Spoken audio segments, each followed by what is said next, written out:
Hi everyone. We're your hosts on the podcast Cambrian Explosion, Yawer, Mavish, and Nabil. And today we want to kind of come to as kind of current events as things stand right now in early February 2025, and talk a little bit about what the situation that's been going on with the U.S. politics and Canada. We've been observing with a lot of interest and some amount of alarm about all of these developments. So I wanted to ask both of you guys. I want to start with Nabil. What do you think of all of these developments that are happening with Trump and U.S. and Canada and the rest of the world? I think the first thing is information overload, which is weirdly enough, in my opinion, both a good and a bad thing. The good thing about it is during the 4 Biden year, it felt all very, very, very reactive. Everything was like, okay, things happen and the government reacts, the US government reacts to it. This is very proactive, but at the same time, there is so much happening, like so many things.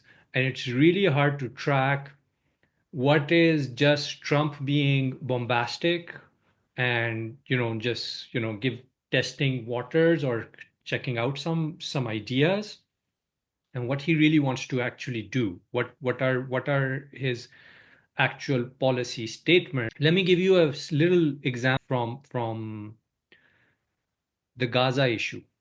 He mentioned that he wants to be a president of peace, but then he talks about taking all the land that is in Gaza. That's ethnic cleansing. That's not peace. And those are two things that are in opposite direction. So I feel very confused. I think that there's some things that I absolutely appreciate Trump for doing, and I think that I would like to throw that question at some time in the podcast around what do you guys think he's doing right? But I think first I want to get Mavish's opinion on the exact same question. Trump's come in. There's so much happening. What are your thoughts? The thing that I find confusing is that it's almost like it's Trump against the world, literally. And the challenge I have with all of that is, your cabinet is just barely there. You kind of are signing all these proclamations, and it doesn't seem like he's consulting anyone else. He doesn't seem to be consulting the House or the Congress to do any of these things. And then you see all in the news that he's shocked that he got rejected by judges and other countries for some of his things. So I feel like a part of my challenge is I wish there was more information about how is he coming up with these decisions, right? And you can listen to him and talk to him about some of those things. Sometimes, I get it. He wants to reduce the debt. He wants to help people, supposedly. He wants to do all these things. But in a way, I feel like he's not helping himself if he's not consulting anybody. So I'm also in the sense a little bit confused, because either he's just getting his footing and just saying whatever he wants, or it's just a massive distraction for what his real plan is. And so that's what I took away from it, because he's just barely been in office, and I wish I want to know more about where he's getting the things that he's saying, right? Like where does his mind actually coming up with these things to help America? And then I can understand if it's really going to help America or not, right? And then as a result, Canada as well. So I have Well, some thoughts on this, have but yeah, where I wanted to get your yeah. thoughts on the same question as well. Yeah. Since Mahesh was saying that, Mahesh, you were saying that, where are these things coming from? I was wondering if you guys have heard of something called Project 2020. Yeah, I've heard of You it. heard of it? Okay. So Project 2025 is a right-wing document, produced document that has certain policy goals. And throughout the last year, election year, the Democrats kept warning everybody that this is an extreme right-wing idea, policy goals, and Trump is going to implement them. And Trump kept denying it. He's saying, "I don't know these people. I don't know what this Project 2025 is. I have no connection to them." But as it turns out, he seems to be implementing very broadly, very similar things that were in the policy goals of Project 25. So I'm looking at a BBC News article. The document itself sets out four main policy aims: restore the family as the centerpiece of American life, dismantle the administrative state, defend the nation's sovereignty and borders, and secure God-given individual rights to live freely. Some of the proposals have already formed the basis for Trump's executive orders, et cetera, et cetera. So, and you can imagine that uh, sovereignty and things like that. He has been very like outspoken about things like the fentanyl crisis and the migrant crisis, and he wants to tighten up the borders and stuff like that. So it's really does seem like he's been denying it all this whole time, but he seems to be very closely following that particular playbook. I would question that, and the reason I would question that is that I think there are quite a few policy issues that he has taken that if you followed the Trump side of things, or if you followed the counter narrative, they were just being discussed not as some Project 2025 document, but just as, oh, this is the the way to go about doing some of these things. This, and I can give you some examples of those, such as um, if you follow what's happening on the DEI side of things, if you follow particularly on the border immigration side of things, like people wanted the border closed because they people believe that that's a big issue. So there's some very clear issues that are not just, in my opinion, like a Project 2025 document might be an accumulation of those ideas by but they were part of the narrative just because that's where the populist point of view currently is. It's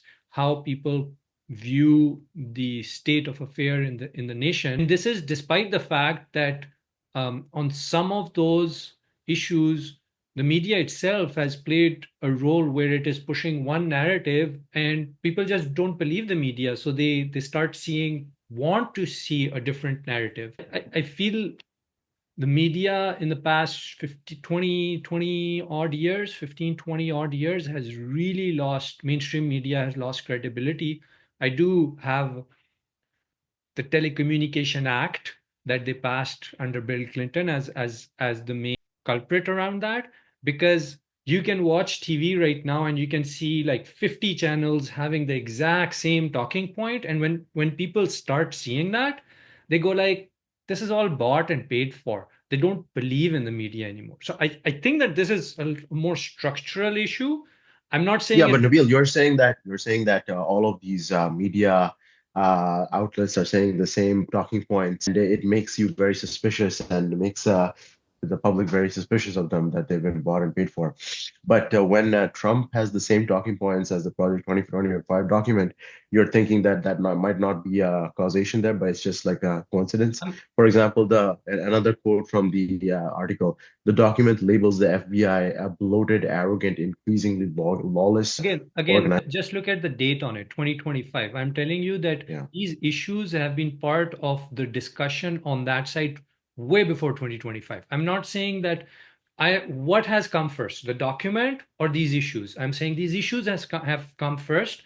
The document is a reflection of, possibly, I don't know who wrote the document, why they wrote it, but I'm just saying, don't pin it on the document, pin it on what is the discussion happening inside those circles, even before, like 5 years, 6 years before, because these discussions have been happening.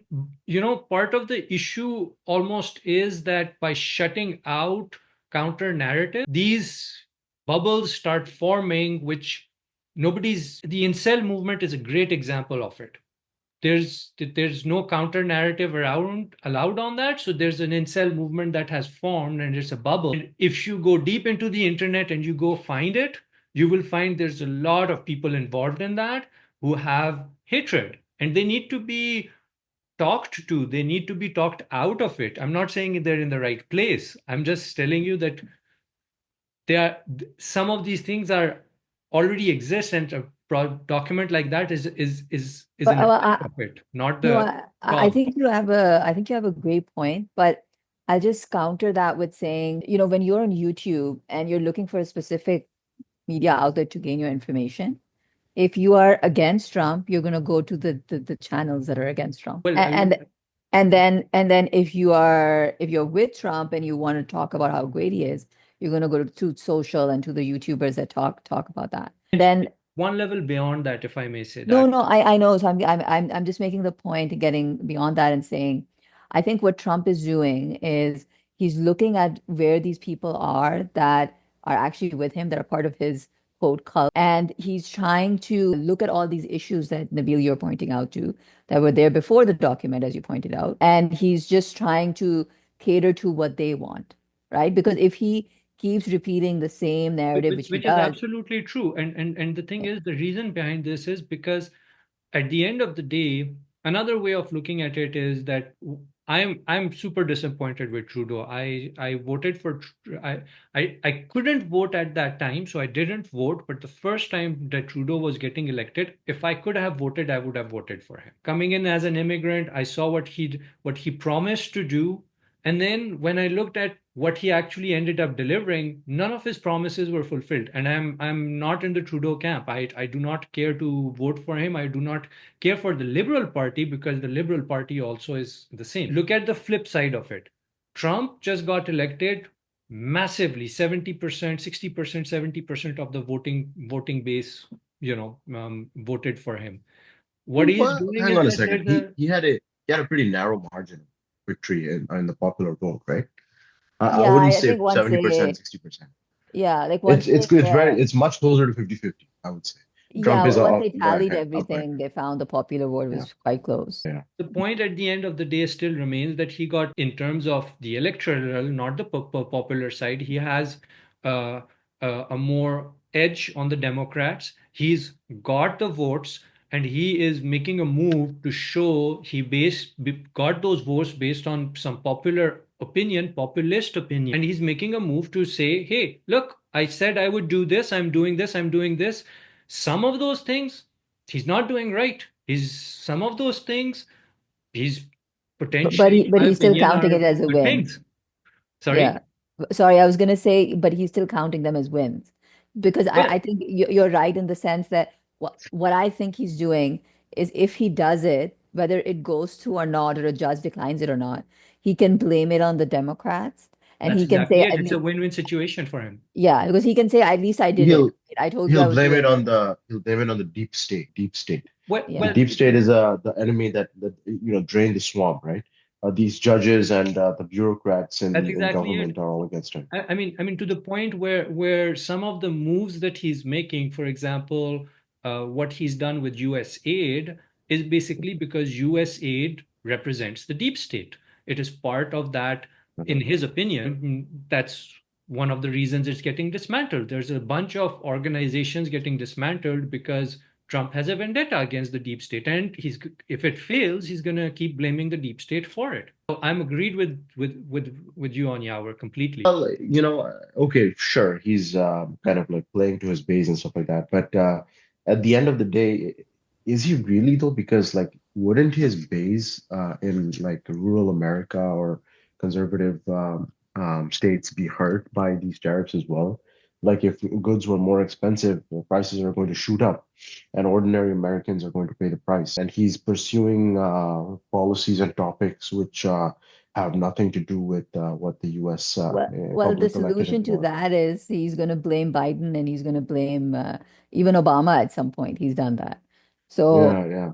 I so remember that a few years ago, during the Barack Obama's second reelection campaign, there was a Republican like convention or rally. The martial arts action hero, what's his name? Damn, I can't believe it. Walker, Texas Ranger, the actor. Crap, I forgot his name. Chuck Norris. Chuck Norris. Chuck Norris said he made a video with his wife, and they were no. This is I found this really hilarious. Chuck Norris said that if President Obama is reelected for a second term, America will fall into 10,000 years of darkness. So, That was his prediction. the thing is, I'm gonna say that Trump, on a lot of items, has identified the right issues, but doesn't necessarily have the right solution. So, you can see that there's a screw that's loose, but do you need a plus or one of those minus Phillips style screwdriver? Trump has a hammer, right? So he's going to use the hammer. He's Yeah, using so exactly. He's Yeah. breaking everything down and building Yeah, it he's back up. identified the problems. You're right, Bill. Fentanyl Yeah. crisis, yes. Immigration crisis, sure. There's definitely problems there. Less dependence on other countries for importing And the critical deficit. deficit, sure. Cost of living, sure. All of these are issues.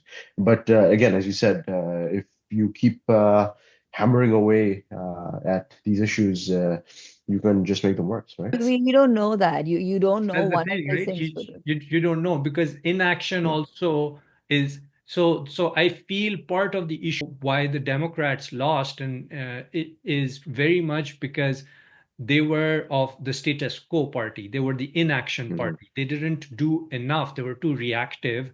They didn't Yeah. have a vision to make people believe that, things will get better for people in America. It just wasn't there. And I feel Or it didn't appear to be like they're not populists. Like let's be honest, Democrats are not populists.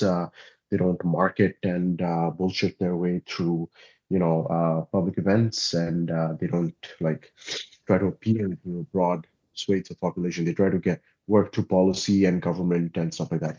Those kind of hidden channels. If you you know if you're an office worker and you work behind the scenes, then you don't get the same like applause as the sales guys get when they land a big deal, right? well, Yeah, I think they need to be more in touch with what people are wanting and experiencing. And I think they're not doing enough campaigning to get them to see that they are doing things for them, right?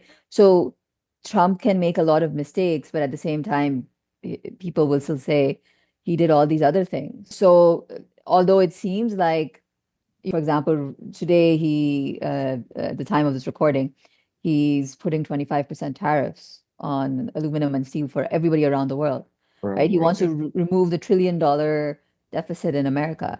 Even if he Yeah. knocks it down by, like, I don't even know, a billion or $1 million, right? That's still a Mm. win for him. And he can easily send someone from his list of people to go and figure out how people are reacting to that. And the moment people hear, oh, he reduced the deficit, it's kind of, it is what it is. Um, Okay, let's bring back this conversation to I think something that we all wanted to touch on. So at the end of the day, let's look at one specific thing. What are we thinking about in terms of all of these actions and policies? What is the impact on immigrants? So, Mahesh, what do you think about that? so I think if I was an immigrant living in America, I would be very worried about my Okay, status as okay. even as a citizen of America or as someone who's just immigrated there a few years ago. What Most if you have a green card? Like, what would you think in that case? So the thing is, we don't Trump keeps changing his mind on a lot of Yeah, things, and he yeah, can very easily, with the stroke of his Sharpie, yeah, change whatever he wants in the Constitution. And it will take somebody a lot of time in the court system, which they may not have money yeah. for if they're an immigrant, to Mm. solve, right? So the challenge is, even if I was legally an American citizen in the country, maybe, I made some mistakes when coming here, didn't file my taxes properly. If Trump considers me a criminal for whatever reason, just like he's doing with birthright citizenship and as is being, coming into this country and just deporting all these migrants, I don't know. I wouldn't feel very safe in my status as an So you're American. thinking that even if you're a legal immigrant, you legally immigrated, you think that he might really say something like, even if you're a legal immigrant, but if you committed any crime, then you can be deported back to your home I, country. I I think Trump can do anything. I think he could say it's going to help the economy, and Yeah. he could just use some excuse to really just benefit all the millionaires that Mm. are around him, right? It could be for many reasons, but if I was an immigrant in America right now, I would look at all the deportations and I would look at Yeah. the plane crashes and even wonder if I could get out of America at that point, right? Like, can I Well, fly yeah, the out of plane here? crashes are certainly concerning. Yeah, all these crashes that have been happening. But okay, let's leave aside the US for a second. And what do you think about the effect on Canadian immigrants? Well, to be honest, Canada, although isn't too harsh on immigration right now, Right, is still trying to control the amount of immigration coming in so that we can have enough resources to support them. right. Uh, What about the Canadian economy? no, so Wouldn't that these that tariffs? yeah, so I've been following quite closely everything, and a lot of the steel and aluminum is coming from Quebec, for example. That would mean that there would be a huge amount of losses in the, again, I'm no expert. There would be a huge Right, but amount like of, considering the job market situation, like we've just released our previous podcast episode, which talks about the tough job situation right now, and we are looking at these tariffs and import restrictions, and it could have an even worse impact on the economy, so and it could have be like a what do you call it, ripple effect. ripple effect throughout Yeah. the economy, But right? but you see, I think the mistake Canada made is that they were in too close of a relationship Okay. with America, and they didn't have too many other partners. So I think Mm, Trudeau today, it's February 10th, yeah. is in, forgive me if I'm wrong, but I think it's Paris, and he was pitching the AI infrastructure in Yeah, yeah. in Billions of dollars of investment in AI with French President Emmanuel Macron. Uh, yeah, exactly. And he's just pitching Canada, and that's a good move because I think they also have started talking to Canada, started talking to Japan, and they're creating other avenues in case Trump keeps threatening more tariffs and changing yeah. his strategy. And then, again, he's in his right to do that. But it just puts Canadians at risk because, as you mentioned, our unemployment will keep going up because we're very reliant on the trade with the state. Uh, just to close off, Nabil, do you have any thoughts on I this? think that you asked two questions. One on the impact on Canada. I think the impact on Canada is not good. Yeah. It's not a good impact on Canada. I do think that in terms of impact on immigrants to the US, the issue is a little more complicated. It's not that his policies are wrong, his policies are right. I think the issue is that some of those policies can be misused against existing citizens. So, for example, the birthright issue can be misused against existing citizens, and there is a genuine fear around that because in the history of America, it's not that America has not done things like that against ethnic minorities, like from slave trade to internments of like Asian populations during World War Or the last Trump administration, the Muslim ban. You guys or remember the the Muslim Muslim ban? ban. So Yeah, like it's the misuse. It's policy wise, I think he's in the right direction, but it's how you write the law and if it can be misused. So really scared about that. well, and if you respect the law, I mean, if you just make everything an executive order, then you're not going through Congress and you're not making laws. Well, that's the other part Yeah, of it. But that's the like other problem. that's the I think it's a little deeper discussion to be had because Sure, sure, sure. there is genuinely an illegal immigrants and there is genuinely pregnant women coming to America. So they give birth in America so that their kids are Yeah. US citizens and then they can use that to move the whole family to the US. And that is a Mm. genuine issue. That's dangerous for Yeah, and women as well who's some people traveling. would say that that's one of the biggest and best policies that the US has because they attract people from around the world to come and settle down in the US. Yeah, but Trump doesn't want that. That's another But it's conversation. it's He another thing doesn't when want. it's getting done illegally, right? It's Yeah. when those Yeah, women are crossing like torrid rivers yeah, while being pregnant and could die. Like that's a completely mm, different situation when it's illegal. true, true. So your thoughts? Complex issues, complex issues. Yeah, it's very complex. I don't have, obviously any easy answers. I can't solve the issue right now in this podcast, but maybe in the next episode we will kind of think of some solutions. Yeah, But in the meantime, yeah. Sorry, I guess, I was just gonna yeah, say, like, to end with this, I would just say it's just the beginning of the Trump presidency. So right. I think whether these are weapons of mass distraction for what he's really doing, or whether he just wants a very pure America that is relatively low in debt, Yeah, and let's whether see. he's going Let's to see. piss off a bunch of world leaders or not. And whether he's going to get a third term like he wants. Yeah, yeah, who knows? He might. But you know Yeah. what? I feel like if he does that, then I want him to go against Obama, and then we'll see what happens. Okay. That's an Yeah. interesting point, Mahesh. Don't, I think don't forget we had to a great episode. Don't forget to subscribe, yeah, like, comment, tell us your thoughts, and we will catch you yes, guys absolutely. on the next episode. Take care. Bye. Bye. See you guys.